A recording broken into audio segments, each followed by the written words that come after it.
Ini bermula dari sebuah akun bernama Jokowi, ya, yang mengcopy paste terus di setiap video-video yang saya buat. Ya, itu yang membuat saya akhirnya juga merasa, oh oke, caper juga nih ya. Jadi saya harus menjawab. Murid, di sini dikatakan murid yang kedua. Pak Guru, bukankah Yesus itu adalah Tuhan Allah? Lalu kemudian guru ini mengatakan, ini sekali lagi dialog imajiner ya. Bukankah Yesus itu Tuhan? Lalu guru itu mengatakan, Yesus bukan Tuhan, tetapi utusan Tuhan. Yohanes pasal 17 ayat yang ketiga. Inilah hidup yang kekal itu, yaitu bahwa mereka mengenal Engkau satu-satunya Allah, itu yang ya, klaim mereka ya. Satu-satunya Allah yang benar dan mengenal Yesus Kristus yang Engkau utus ya. Nah, teman-teman, ini menjadi argumen mereka, ya. Apakah dengan demikian berarti Yesus adalah utusan Allah atau Yesus itu hanyalah utusan Tuhan, ya? Apakah Yesus hanyalah utusan Tuhan? Yohanes pasal 17 ayat 3. Inilah hidup yang kekal, yaitu bahwa mereka mengenal Engkau satu-satunya Allah yang benar dan mengenal Yesus Kristus yang telah Engkau utus. Nah, jadi mereka mengatakan ini bukti bahwa Yesus itu cuma utusan Tuhan. Sekali lagi, kaum buta konteks beraksi. Kaum buta konteks ini menutup mata terhadap konteks dari Yohanes pasal 17 ayat 3. Apakah Yesus itu cuma utusan? Ayat yang ketiga seperti yang kita baca tadi, tetapi mereka tidak mau melihat ayat yang kedua. Ayat yang kedua mengatakan, sama seperti engkau, ini perkataan Yesus. Sama seperti engkau, yaitu Bapa, telah memberikan kepadanya ini adalah Yesus, kuasa atas segala yang hidup. Perhatikan ini. Bapa memberikan kepada Yesus kuasa atas segala yang hidup. Demikian pula Yesus akan memberikan hidup yang kekal kepada semua orang yang engkau berikan kepadanya. Pertanyaan saya adalah, jika Yesus hanya manusia biasa, hanya nabi, bagaimana mungkin Yesus itu memberikan hidup kekal kepada orang-orang? Bagaimana mungkin nabi biasa, utusan apalagi, itu memberikan hidup yang kekal kepada orang-orang yang percaya kepadanya? Ini adalah sebuah logika kebolak-balik yang dimiliki oleh kaum buta konteks, ya. Di mana kalau Anda membaca konteks penulisan dari Injil Yohanes, Yohanes pasal 20 ayat 31, tetapi semua yang tercantum di sini telah dicatat bahwa supaya kamu percaya bahwa Yesus adalah Mesias, anak Allah, dan supaya kamu oleh imanmu memperoleh hidup di dalam namanya. Ayat ini menjelaskan kepada kita bahwa tujuan dari segala ayat yang ada di dalam Yohanes, termasuk Yohanes pasal 17 ayat 3, itu bertujuan untuk pembaca kitab Yohanes ini percaya bahwa apa? Bahwa Yesus adalah Mesias, anak Allah. Dan supaya oleh iman kepada Yesus ini memperoleh hidup di dalam namanya. Saya kira ini adalah sebuah ayat yang paling jelas-jelas menunjukkan kepada kita bahwa ayat Yohanes 17 pasal 3 itu adalah ayat yang tidak boleh dipakai. Untuk apa? Untuk dicomot sembarangan, ya. Jadi, kalau tadi ya dikatakan Matius 21 udah tetot, Yohanes pasal 17 juga ini adalah tetot, ya. Tetot per tetot kayak gitu, ya. Oke, kita lanjut ke yang berikutnya, ayat berikutnya, ya. Murid di sini ditulis, berarti Yesus cuman utusan dong, gitu kan ya. Nah, gurunya terus kemudian mengatakan begini, benar banget gitu. Yesus adalah utusan untuk umat Israel. Matius pasal 15 ayat 24. Jawab Yesus, aku diutus hanya kepada domba-domba yang hilang dari umat Israel. Wah, ya. Luar biasa. Yang ketiga, apakah Yesus hanyalah utusan untuk Bani Israel? Ya. Ketika Yesus mengatakan, aku diutus hanya kepada domba-domba yang hilang dari umat Israel. Sekali lagi kaum buta konteks. Pahami dulu konteks dari Matius pasal 15 ayat 24. Ya. Mereka ini suka memakai ayat ini untuk menunjukkan kepada kita. Suka komen-komen gitu. Komen terus kabur, komen terus kabur. Bahwa Yesus itu cuma diutus kepada domba-domba yang hilang dari umat Israel. Konteksnya tuh apa? Konteksnya itu adalah waktu itu Yesus sedang berbicara kepada seorang perempuan Kanaan. Seorang perempuan Kanaan yang meminta supaya Tuhan Yesus itu menyembuhkan anaknya yang sedang kerasukan setan. Itu konteksnya. Lalu kemudian Yesus mengatakan kepada perempuan Kanaan itu.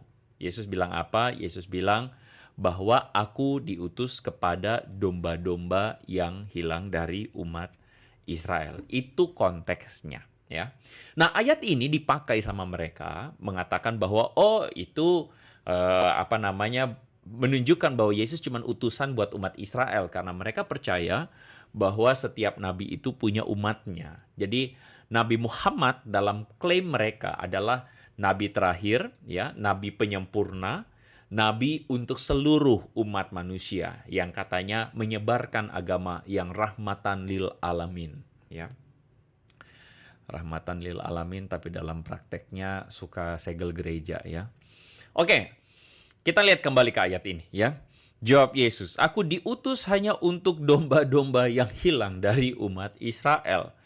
Ayat ini sebenarnya kalau kita lihat di ayat 28, Yesus bilang begini. Yesus menjawab ibu tersebut, orang Kanaan itu, hai ibu, besar imanmu, maka jadilah kepadamu seperti yang kau kehendaki. Dan seketika itu juga anaknya sembuh. Jadi banyak orang-orang polemikus muslim ini, mereka tidak paham dengan konteks ini. Mereka bilang kalau Yesus itu diutus untuk orang luar, ya udah ngapain ngomong aku diutus kepada domba-domba yang hilang dari umat Israel. Mereka ini tidak paham yang namanya bahasa retorika. Ya, Yesus itu menggunakan bahasa retorika. Saya kasih contoh aja yang paling gampang, ya. Contohnya begini. Anda semua tentu tahu iklan dari salah satu minuman kesehatan ini atau suplemen atau obat lah, anggaplah begitu. Orang pintar minum tolak angin, betul ya? Orang pintar minum tolak angin. Saya mau tanya, apakah bahasa iklan ini atau dari perusahaan tolak angin nih, Sido muncul, ingin mengatakan kalau gitu yang bodoh jangan minum tolak angin? Apakah begitu? Ya. Apakah mereka ingin kasih tahu, oh kalau kamu itu bodoh, kamu jangan minum tolak angin karena tolak angin hanya buat yang pintar aja. Kalau Anda memahami bahasa retorika ini secara literal, maka bodohlah Anda. Ya memang Anda nggak usah minum tolak angin. Ya begitu. Hey, polemikus muslim. Anda paham tidak ini bahasa retorika? Bahasa retorika itu ada pada konteks di mana kita semua paham yang hidup hari ini, yang ngerti iklan ini, bahwa ada iklan tolak angin mengatakan orang pintar minum tolak angin. Ya. Bahasa iklan ini tidak ingin kasih tahu sama kita bahwa kalau begitu orang bodoh jangan minum. Bukan begitu, bukan?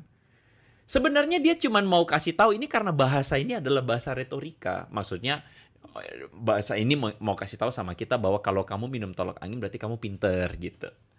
Bukan berarti orang bodoh nggak boleh minum, bukan. Ya. Nah teman-teman tolong jangan bodoh. Ya, bodohlah orang yang mengerti perkataan orang pintar minum tolak angin ini sebagai yang minum tolak angin cuman orang pintar. Bodoh, begitu loh. Nah, sama halnya dengan konteks konteks perkataan Yesus di dalam Matius pasal 15 ayat 24 ini. Ketika Yesus mengatakan aku diutus pada domba-domba yang hilang dari umat Israel, ini adalah retorika.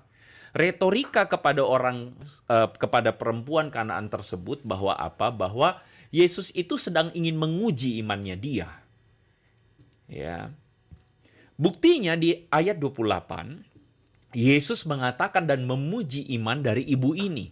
Besar imanmu. Kalau Yesus konsisten bahwa dia diutus kepada domba-domba Israel saja, dia usir itu ibu ini. Tetapi dia terima ibu ini, bahkan dia memuji ibu ini. Lalu kemudian dia bahkan menyembuhkan anak dari ibu ini.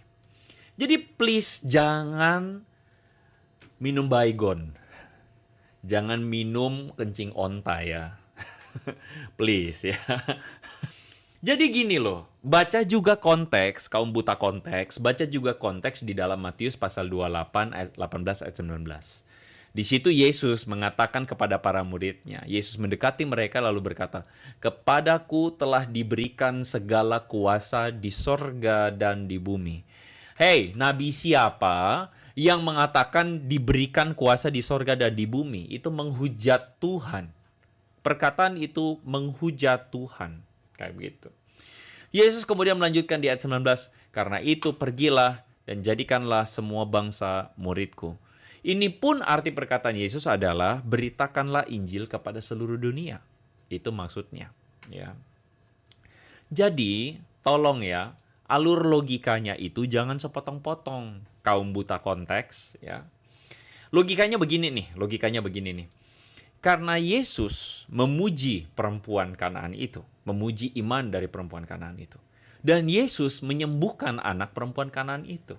Bahkan Yesus memerintahkan kepada para muridnya untuk pergi ke seluruh dunia dan memberitakan Injil keselamatan.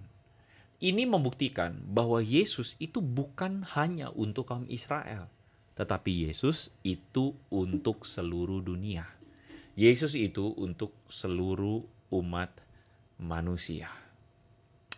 Saya harap Anda paham, ya. Jadi ketika dikatakan Matius pasal 15 ayat 24 ini adalah Yesus utusan untuk umat Israel, ini tetot, ya. Tetot kayak gitu.